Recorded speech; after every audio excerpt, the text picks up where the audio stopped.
The Duke men's basketball offseason continues, and we have got a special treat today. My very good buddy, Terrence Oglesby, rejoins the podcast to talk all things Duke Blue Devils basketball right here today on Locked On Blue Devils. Let's get to it. Fights out. Hey, make sure you listen, man, to Locked On Blue Devils with J.J. Jackson. He's awesome, baby. You are Locked On Blue Devils, your daily podcast on the Duke Blue Devils, part of the Locked On Podcast Network, your team every day.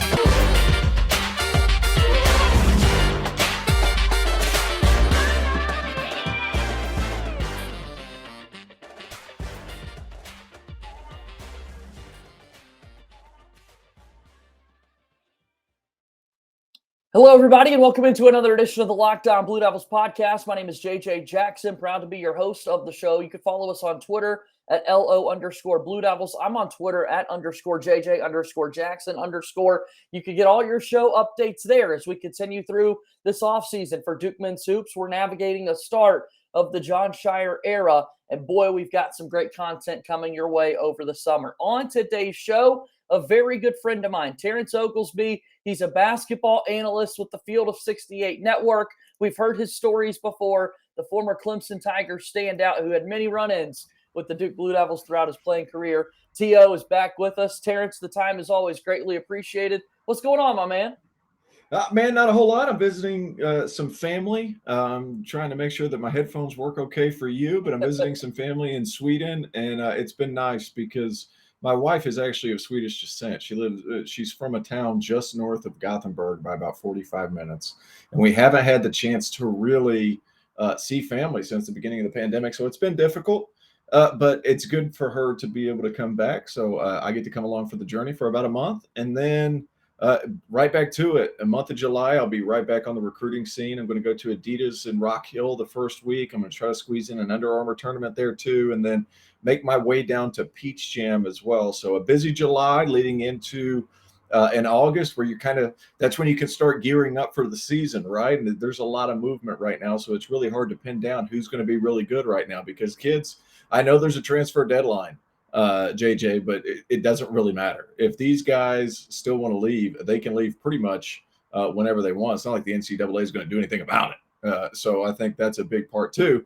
But it's been a fun summer so far, a lot of movement and a lot of things where young guys in the business on the coaching side have been able to move up. And Jon being one of those guys, I'm absolutely thrilled for him. And a lot of other young coaches in the profession are starting to get jobs. And it's starting to flip a little bit to where guys are getting these different opportunities. So it's been an eventful offseason, not quite as eventful as last year, but with the transfer portal, it always seems like there's something going on. So we've talked plenty about your playing days for the Clemson Tigers and playing in the ACC and the basketball league that it is. I actually want to start in a different direction, however, because you mentioned the busy month of July that you've got with all the recruiting that's taking place and watching the future stars of the college basketball game. Once August comes, that also marks the start of fall camp and the academic semester. And then all of a sudden we'll be playing football games on Saturday in the fall. Duke's got a brand new head coach, Mike Elko, who's coming over from Texas A&M to try and rejuvenate that program. But playing for Clemson and being there sort of at the turn and as the Dabo Swinney era took off a little bit prior to the program that it's turned into be, just what is it like to be a basketball player at almost a football-dominated school like Clemson's been known to be? Well, you always kind of realized that you were going to be second fiddle. I think that was one thing, which was it's okay, and I knew that going in. And I'm from the state of Tennessee, so football's king, no matter where you go. But at the same time, we were rolling at that point. And that was right when everything started to turn a little bit, and that's when Dabo got the job my freshman season. And the energy difference, the energy that Dabo generated, it was starting to move up and pick up steam, and guys were starting to commit, and you were starting to get a lot of these five-star players. So that was really cool to kind of be a part of and watch. Now, as far as being, you still enjoy all those things. You go to the football games, you enjoy the tailgates when you can, because a lot of times you have visitors coming in on campus and things like that. And JJ, I'll be honest, I was always the guy that coaches stuck with the recruits. So I didn't get to enjoy it as much, but at the same time, it's an exciting time because school's kind of getting back in the flow. You haven't started taking your test yet and all that stuff. And it feels real. I think that's a big portion of it. It feels like, hey, I'm at school now, because you go through summer school and you're taking 6 hours and it's really not that big of a deal. Once you get to campus and the students are there and the general student body is there, that's when things tend to turn up a little bit and the excitement begins, right? So especially if you're at a place like Duke, I'd imagine, I don't know, but I would imagine that the players are absolutely amped to be in front of people, to be around other students, to be among Jim Pop, if you will, around the civilians, as we used to call it, because that's what you go to school for. I mean, it is the basketball piece, but the general population, the classes and all that stuff, that's a big part of it too. And that's an experience that I'm really happy that a lot of student athletes, as talented as the ones that Duke get, are able to experience that at least for a year. And T.O., we talk about football season being right around the corner, and in the ACC and the work that we do with our Locked On ACC podcast last year was certainly interesting, because all of a sudden Clemson football is not competing for an ACC title, and yet they still walk away with the 10-win season. I was about to point that out. They still walk away with the 10-win season, and I would imagine that going into this season, Clemson's still going to be another dominant force in the ACC on the football field. And come on, baby. This is easy work. This is easy work. Now, Uyunglele, we'll see how that progresses. I think he takes entirely too long to get rid of the football. And I feel like he has a pitcher's release, not a quarterback's release. So we'll see how that goes. I'm excited to see Cade Klubnik, though. Number one ranked quarterback in the country from the state of Texas. A lot of people are comparing him to Deshaun Watson, college Deshaun Watson before all the nonsense. But I digress. A kid who can really move, who can really throw the football. So I'm excited to see how he does. Clemson's always going to have weapons around the perimeter with their wide receivers and, different weapons as far as that's concerned. So I'm excited about it. My family, my son in particular, loves to go to football games. So we'll be up there in the nosebleed section for, I would say, at least 2 or 3 of them. Yeah. Well, Terrence, you probably didn't expect to talk this much football. You're like, what the hell, JJ? Didn't know this was on the radar. But you can talk it. You can talk all things. That's why you're so great. So we look at this past college basketball season, and we spoke throughout the year, certainly. But I remember going into the year, it was really when the Field of 68 was taking off. And you were telling me, both on the podcast and then just in the conversations that we had, how excited you were for this upcoming season. But did you really know how big the Field of 68 would turn out to be? Yeah. Okay. I thought when I talked to you, I explained it pretty well, because you know what? Here's the deal. Sean and Archie Miller, they're going to sell, and they're very entertaining characters. Steve Prohm is one of the nicest human beings on the planet. Randolph Childress, for guys like you and me who appreciate the history of the Atlantic Coast Conference, that's somebody like I'm going to tune into right away. And then you got little old me, who they can't get to shut up. So you got a pretty good roster of guys. John Fanta also being a huge part. The product that Jeff and Rob have been able to put together has without a doubt been one of the most impressive things as far as the college basketball media landscape has been concerned over the past 10 to 15 years. And I say that without a slight hesitation, because the access that we have, the fact that we are able to get coaches right after wins, get players right after dynamic performances. I had the opportunity to interview Scott Drew, Greg McDermott. We had Johnny Davis after a massive performance. Matt Painter came on. Like, it has been a truly remarkable experience, and something I'm really appreciative to be a part of. And I've just been able to grow and be able to talk to all these coaches and establish some relationships. Some of the guys that I've had a lot of respect for a long time, Brad Underwood, for example, Bruce Pearl, Eric Musselman. I got to see these guys in person at the Final Four, and we chop it up. They come on the show and we have a great time. Not to mention Ed Cooley, who's one of my favorite human beings in basketball. Got to have him on. So hopefully we can get my man Big John on a little bit more often. We got Coach K on, because we didn't get Coach K on, because I'm not sure how keen he was on doing a ton of media work. But I'm really excited moving forward about the Field of 68. It's something that has I'm not going to say catapulted, because I still feel like sometimes I'm sitting in place, but it's something that I am so excited to be a part of, just for the opportunity to be around basketball-minded people that really care for the game, that can really bring a different element of the product that is basketball specific, and we don't get too caught up in the nonsense. And we have pretty good camaraderie about us, especially I've worked with John Fanta and Rob Doster for a good amount of time, and these guys really love the game, Yeah. and we really get along well, and it has turned out to be a lot of fun.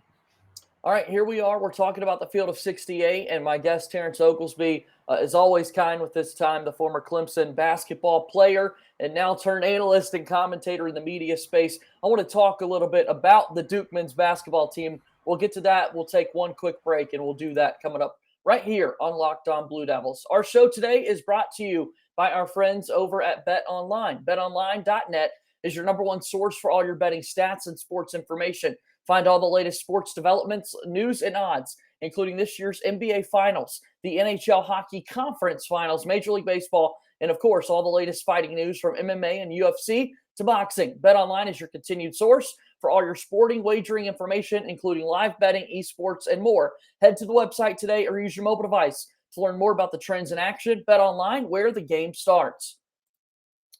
Welcome back into Locked On Blue Devils. JJ Jackson alongside Terrence Oglesby.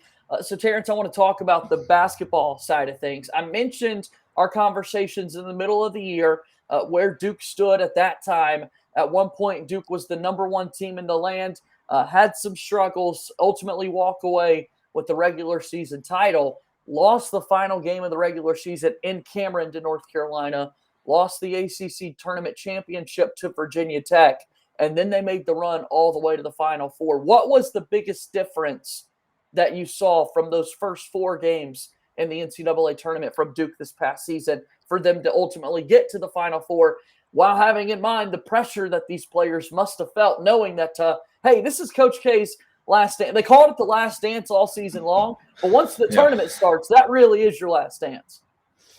You know what? I thought the players handled it incredibly well, and I thought that one team just played better than the other in the Final Four game against North Carolina. And if Duke had one more possession, what have you, it could have swung the other way. But what a remarkable run to end on a Final Four run, to end up in New Orleans. Like, a lot of people thought they could, but it's so difficult when you have such a young team in order to kind of keep that going. It was a team that was just offensively gifted, and I love the way they put things together. Paolo Banchero, like I've been pleading my case with people time after time, he's my first pick in the draft because offensively he just does so many different things well. And while he can be a ball mover, while his jump shot will transfer to the NBA, especially once he starts getting a lot more reps in, because that shot's not broken. He's going to be able to make more than 34% like he did in college. He's going to be able to up that number by 3 or 4 points. But here's the thing. Offensively, they just overwhelm people. And once you get out of conference to where you're not scouted by the same guys every single game, and it changes the dynamic a little bit. And that's when, in the NCAA tournament, talent can overwhelm teams. And that's what happened with Duke heading all the way in to the semifinal game at the Final Four. And then they just run into a buzzsaw. And Carolina is just knocking down shots. Caleb Love has turned into a different animal. And Armando Bacot is who we thought he was. I was hating on him a little bit, but this guy was terrific, especially against a superior size and Mark Williams, who was able to get him in foul trouble. And then you could kind of see what happened then. When they finally got to the Final Four game, I just felt like because Mark Williams got in so much foul trouble, that really hampered what they could do. Theo John was good at what he was, but he was an 8 to 10 to 12 minute guy at most. And whenever he was relied on more than that, it made it really difficult. And I'm interested to see how it goes moving forward. I love what John's been able to do as far as bringing in some different guys. They're extremely talented. Again, these young players, Derek Lively, Dariq Whitehead, some of these other guys, like they just reload. They just reload. And I love what they've been able to do in the transfer portal too. Not getting some of these superstars that a lot of people are recruiting. They're getting guys that value education. They're getting guys that value being part of a team to kind of establish your Duke culture at a time where culture is no longer at a precedent because of all these transfers. So I really like what John, his thought process and how he's approaching things. Well, let's certainly talk about some of the newbies and the newcomers on this team. And the coaching staff has finally been put together and that sort of thing. It is a very much different era of Duke men's basketball. But I want to start with the player we saw last year and in an NCAA tournament run. Jeremy Roach at that point guard spot turned it on, took it to a whole nother level. What does next season look like possibly for him? And ultimately, why was he able to play so much better there at the end of the year? Well, the floor opened up and they put the ball in his hands. Wendell Moore was I'm not going to say he was in the way because he was very good at what he did, but Jeremy Roach needs the ball in his hands because he is so quick with that basketball, JJ. He's able to get into the lane. He's a good decision maker, and he started to find himself towards the back half of the year. He's somebody that needs to shoot better than, what was it, 33% or 33%. I'm not exactly sure. If he shoots better than that next season, he's going to be a problem because the ball's going to be in his hands a little bit more. He's going to have playmakers around him with Filipowski and Derek Whitehead, and they're big-time athletes once again. Derek Lively, I think guys are really going to enjoy watching him play. He is DeAndre Jordan with a jump shot, with some offensive skill set. He's got that kind of bounce, but he's got a feathery soft touch from beyond the arc. I really like the way that young man plays. He's certainly a one and done because he just fits the mold of today's modern big, somebody who can step out and knock down threes, and somebody who can be a lob threat, a vertical spacer. And him playing beside Jeremy Roach, it's going to be a heck of a 1-2 punch in pick and roll situations, if that's what Jon decides to do within the offense. Because, hey, JJ, we still don't know. We still don't know what Jon's going to do. He's certainly going to have the talent. And there's one thing that is the best crutch in basketball, and that's having superior talent. Duke certainly will have that next season. That's a good problem to have. And you mentioned the talent and the freshmen coming in for the Blue Devils. We've talked Lively. Whitehead is great. Playing at the school that he was able to play at against the competition for the number of years certainly helps. Filipowski, the stretch big that he could be and how long he is. And then you've also got a couple of freshmen coming in. Jaden Shute, another athletic wing from Illinois. Mark Mitchell is a lefty that we're certainly excited to see what he can become. And then all of a sudden last week, Duke gets Tyrese Proctor, the Australian five-star from the 2023 class, to reclassify and join the team going into next season. Just adding more versatility at that guard spot's got to be big going into Jon Scheyer's first year. That's going to be interesting. These Australian point guards, I don't know when Australia became a point guard factory, but it's happened here lately. I'm serious. The kid, Josh Giddey, that was drafted by the Thunder, and then Dyson Daniels is going to be a top 10 to 12 pick, and then you have Proctor coming over as well. He's got good size, and he's going to be able to evaluate. He might be able to slow it down a little bit, give you a secondary ball handler.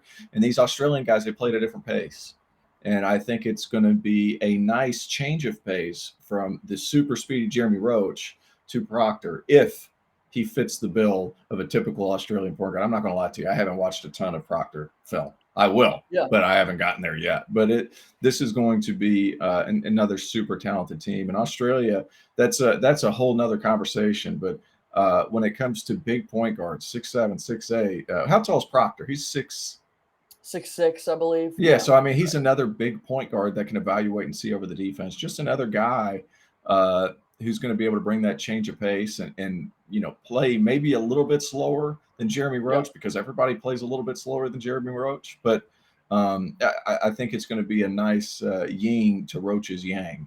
Let me make a correction. 6'4", 170 is what Proctor big point guard, big college, still big combo guard and does well with the ball in his hands and that sort of thing. Yeah, so, big point guard. Sorry, I should probably know that considering, but it's give me a break. Beginning of June. Exactly, and this is the Locked On Blue Devils podcast. I should have gotten that right on my first try, and I certainly didn't. So, all right, Tio, let's take one final break here on Locked On Blue Devils, and then we'll wrap up the show right after this. Terrence Oglesby is joining us here today on Locked On Blue Devils and with the Locked On Podcast Network.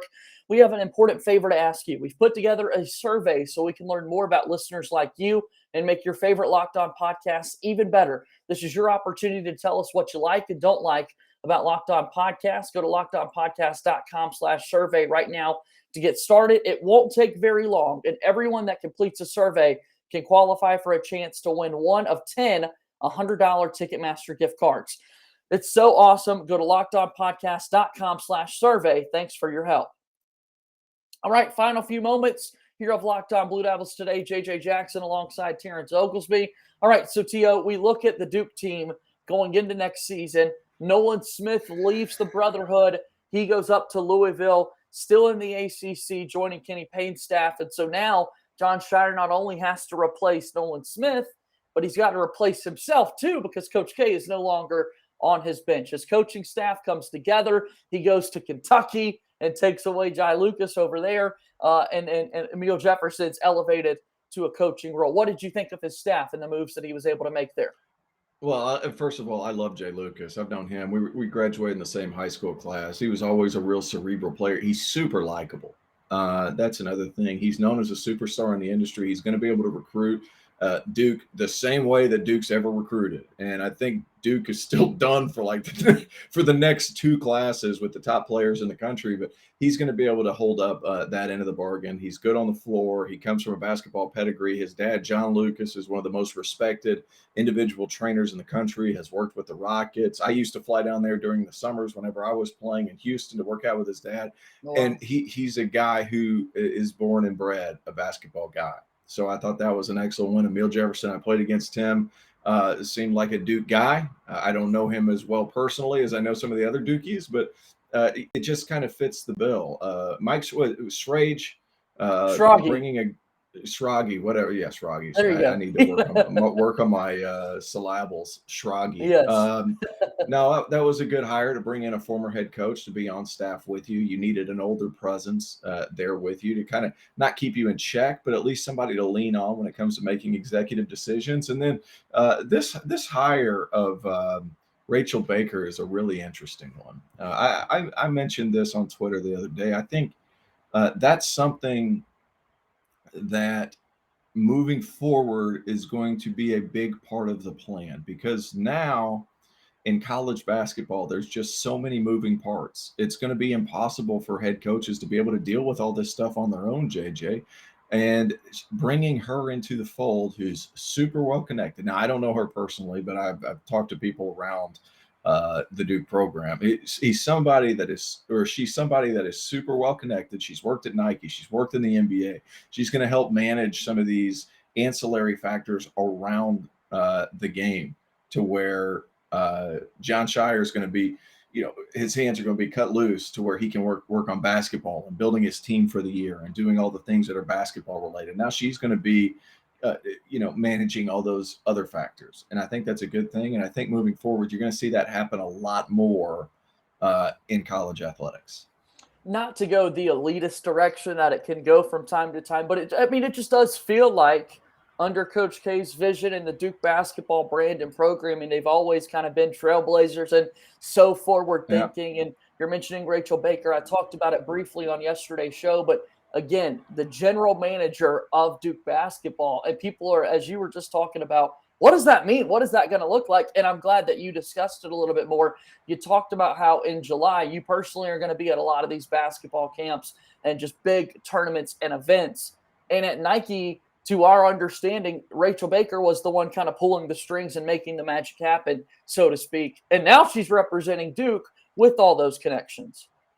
Yeah, and it helps. It certainly helps. And basketball, when it comes to recruiting at a high level, is a big-time relationship game. And just to have one more person in the mix that knows all these coaches, that knows all these AAU teams, that knows all these family members of these big-time prospects, I think it's going to help things. And just she's going to, what did they say the other day? She's going to help players with their skill sets, strategic partnerships. What else did they say? Navigate being student athletes. NIL opportunities, which to my knowledge, nobody knows the rules right now. JJ, nobody knows the rules. So I guess she can help them navigate that stuff, which I think that's going to be interesting in and of itself. Is she going to be employed by Duke men's basketball and the athletic facility? Is she going to be employed by, it doesn't matter. The bottom line is now she's going to handle all this stuff. And I think it's the direction that a lot of teams have thought about heading towards. It was just a matter of, hey, Duke, basketball takes precedent, and being able to hire a general manager in that position to be able to handle all those things frees up John, one, and two, it allows coaches to be coaches, and then all this NIL stuff to be handled by somebody that's not necessarily needing to be on the floor all the time. So for the most part, this Duke roster looks to be pretty set. I know people were really wondering what Trevor Keels would ultimately decide. He keeps his name in the draft, and we'll find out here in a few weeks where the 5 Duke Blue Devils are drafted and selected as their career starts. But going into next season, now that Proctor has reclassified, the team is put together. I mean, how should Jon Scheyer feel about year one? I mean, Hubert Davis across town. We talked the Tar Heels a good bit. He takes the Heels to the title game in his first season. I mean, what are expectations, would you believe, for Scheyer going into this first year? I mean, they're going to be projected as number 1 or number 2 in the ACC. They're going to be projected certainly in the top 7 or 8, 9, 10 teams in the country. And for good reason. I mean, this is a really talented roster. I think Jeremy Roach is going to take a big step. You started to see what he was doing towards the end of last season, kind of what he was good at, how his quickness level was back. He was getting where he wanted, when he wanted. He's somebody that's going to be able to take that step. And if he has a great year, Duke can have a great year, because those freshmen are going to need a little bit of leadership. And obviously they're super talented, but sometimes freshmen are still going to be freshmen. You got to tell them where to be, when to be there. And having that court presence with Jeremy Roach, I'm not going to say this Duke team goes as Jeremy Roach goes, but I think he's a huge piece. And I think it's a bunch of guys that rely a lot more on ball movement than last year's team. Derek Lively needs that ball to move to find open spots. With Filipowski, he's a good player, but like he's somebody who reads the game well. He has excellent court vision. He's a good player. I mean, they're all good players, but I think there's a lot more guys that ball needs to move a little more. And I think as a result, you're going to see a prettier type of basketball, not as many isolations like you had with Banchero, which is what they should have done, because Banchero's that good. But I think it's going to be a fun product to watch, and they're just going to be as talented as they've always been. T.O., the time is always greatly appreciated. This has been an absolute blast. Always enjoy our conversations going back and forth. You're on Twitter at @T_Oglesby22. We're trying to get the verified check back. I mean, you changed the handle. There. Yeah, if you're watching us on YouTube, there it is. It's a podcast. Go follow him there. Support his work there with the Field of 68. Do me a favor, though, T.O., and give one more plug for the Field of 68 and everything that you guys have going on over there. As we go into the summer, some college basketball junkies are like, wait, are people going to even care about college? I promise you, the Field of 68 cares about college basketball 365 days a year. We still got to go, and we got draft previews going on right now. We're talking about transfers. We've had coaching carousel changes. It goes after the carousel. It's a coaching series with all the new coaches in college basketball. So it's still been busy. We're still keeping it rolling. Field of 68, where you get all your college basketball needs. I know Locked On Blue Devils podcast, that's good stuff. You do all the sports. We focus on one, and that's college basketball. So make sure you tune in. We have content streaming all year long. Draft coverage, transfers, coaching changes. We talk to everybody in Division I college basketball who got promoted or got a new job, who were able to move on forward, and then we get to hear what their plans are. So big time stuff going on over there. It's just going to continue to grow and get better. That's awesome. I always appreciate the time, Terrence. We'll do this again soon, okay? All right. Thank you so much, JJ. Thanks for having me. All right. That's Terrence Oglesby joining us here today on Locked On Blue Devils. And that wraps up this Thursday edition of Locked On Blue Devils. Thanks again to Terrence for joining me on the program. Go and support the Field of 68. They are always doing awesome things over there. I can't wait for this upcoming Duke basketball season. We're a ways away, of course, but hearing other people's perspective on what Jon Scheyer is building is certainly awesome, and we're all smarter for it. So that's going to do it for another edition of Locked On Blue Devils. As always, go Duke. We'll talk to you tomorrow. My name is JJ Jackson. Thank you, and good day.